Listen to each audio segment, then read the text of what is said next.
রবি সিম থেকে ব্যালেন্স কিভাবে ট্রান্সফার করবেন সেটি আজকের এই ভিডিওতে দেখিয়ে দেবো, তো ভিডিওটি সম্পূর্ণ দেখবেন।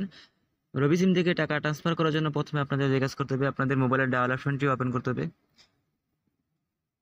তো মোবাইলের ডায়াল অপশনটি ওপেন হওয়ার পর জাস্ট এখানে একটি কোড ডায়াল করতে হবে, সেই কোডটি হলো *121#। তো এই কোডটি উঠিয়ে জাস্ট আপনার রবি সিম দিয়ে একটি কল দিয়ে দেবেন। তো রবি সিম দিয়ে কল দেওয়ার সাথে সাথে কিন্তু আপনার সামনে এরকম একটি পেজ ওপেন হবে। তো এরকম পেজ ওপেন হওয়ার পর আপনি দেখতে পাবেন যে 4 নাম্বার ব্যালেন্স ট্রান্সফার নামে একটি অপশন আছে, জাস্ট এখানে 4OTS সেন্ড এটা ক্লিক করে দিবেন।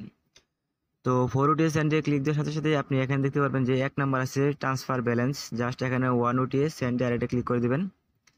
তো এখানে 1OTS সেন্ড ক্লিক দেওয়ার পর আপনার সামনে এরকম পেজ চলে আসবে। তো এখান থেকে এন্টার দ্য অ্যামাউন্ট, তো আপনি কয় টাকা ট্রান্সফার করবেন সেই অ্যামাউন্টটা এখানে বসিয়ে দেবেন।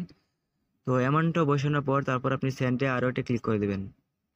তো সেন্ডে ক্লিক দেওয়ার সাথে সাথে কিন্তু আপনার সামনে এরকম পেজ চলে আসবে। তো এখান থেকে যে ইন্টার রিসিপশন নাম্বার, আপনি যেই নাম্বারে টাকা পাঠাবেন সেই নাম্বারটি জাস্ট এখানে উঠিয়ে দিবেন।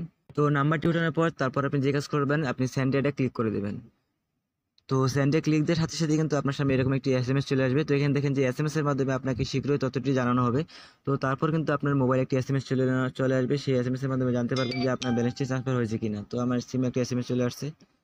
তো এখানে দেখেন যে এসএমএসটি চলে আসছে, এটি হলো দুঃখিত, ট্রান্সফারের পর 2 টাকা অবশিষ্ট থাকতে হবে। তো এই আমার সিমে কিন্তু 30 টাকা নাই, তার জন্য কিন্তু ট্রান্সফার হচ্ছে না। তো আপনাদের সিমে যদি যে পরিমাণ টাকা আপনি ট্রান্সফার করবেন সেই পরিমাণ টাকা থাকে, অবশ্যই কিন্তু এইভাবে আপনি ব্যালেন্সটি ট্রান্সফার করতে পারবেন। তো এই ছিল ভিডিওটি ভালো লাগলে অবশ্যই ভিডিওতে একটা লাইক দিবেন।